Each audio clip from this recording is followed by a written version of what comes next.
So what happens when Aspinall fights Jon Jones? I gotta hope they fight. I want to know. It's got to happen, right? Here's a question with Aspinall. What happens with Aspinall in the second round? Like, I guess you want to talk about a guy who sprints. Yeah. You want to talk about a guy who's fast twitch. Aspinall's one of the fastest heavyweights. He might be the fastest heavyweight in the history of the sport. I don't think anybody moves like that guy does.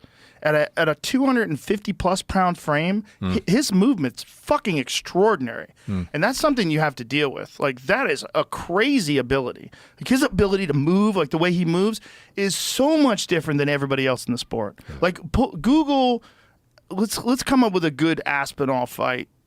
About the Curtis Blades fight was pretty quick, but how about the last one with the Pavlich fight where he won the interim title? That's a good one. That's a minute. I got Volkov was 3 minutes. Yeah, all of his fights, like all together, he's fought like 10 minutes. Everybody gets blown out. Yeah. But let's watch one of them. Like the only loss he has was he blew his knee out throwing a kick, which is crazy. He didn't even get hit.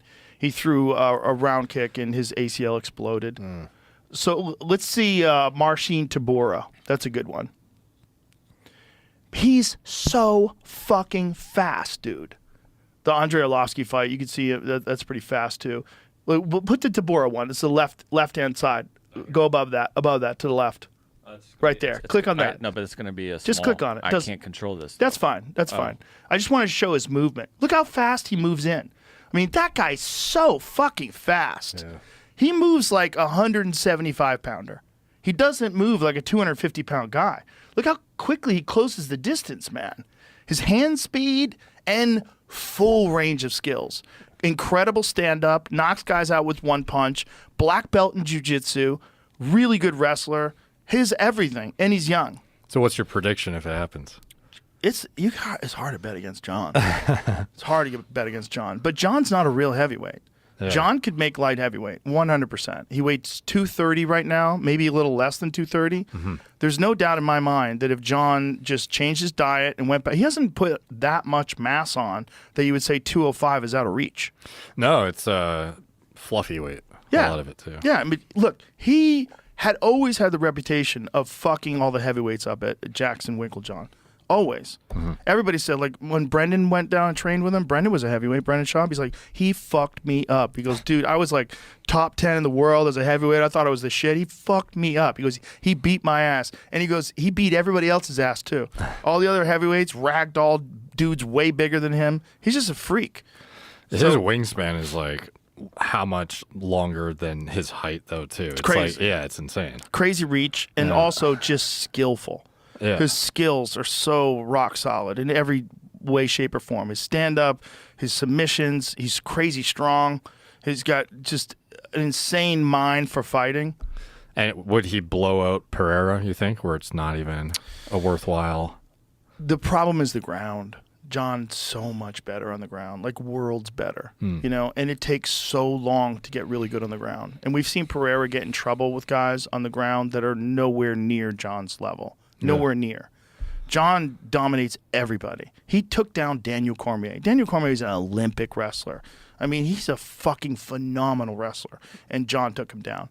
And took him down multiple times. It's a different dude, man. Yeah. This is what we're talking about, like with genetics, right? There's some guys, they're just blessed. And then with Jon, it's blessed and his mind. It's not just, it's his personality, his like ruthless competitiveness. It's like he's not going to fucking lose. He's going to find a way to get you. And he's going to do it clever. He's not trying to take a bunch of punishment and to stand and bang. He's not going to point the center of the octagon. Let's go right here. We'll stand right here. Never going to happen with Jon Jones. You're not getting none of that, son. You're getting knees to the gut. You're getting your knees kicked.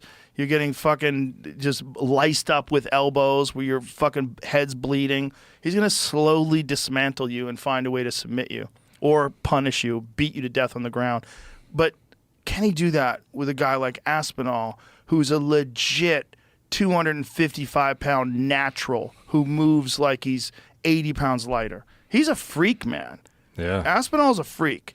Like, I've seen a lot of heavyweight, even Francis, who's like the greatest, scariest power striker I've ever seen in the heavyweight division. No one's scarier than Francis. Francis does not move like Tom Aspinall.